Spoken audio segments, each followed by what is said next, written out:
During the time that you are building chatbots, you will get to create a lot of flows.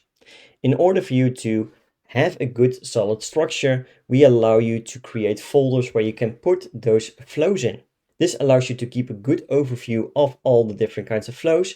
And whenever you need to find a specific flow, it's really easy to do. To create a folder, you can just press the button. From here, you can give it a name. You will then see the folder being created, and you will be able to add new flows towards this folder. So for example, if we take the customer service ask a question flow, we can just press the three dots on the right, and we can move it towards that specific folder, customer service.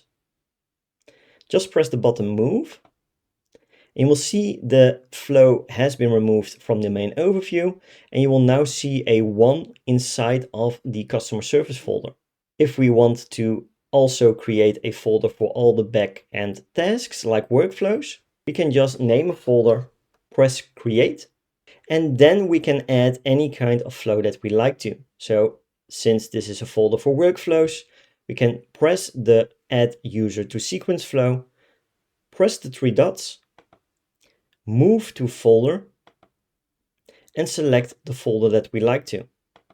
Just press the button move, and you will see that the flow has been removed from the main overview. But if we take a look at the folder workflows, you will now see that there is one flow inside. Creating folders is a fantastic way to have a good structure inside your chatbot with a fantastic overview of where you can find each individual flow.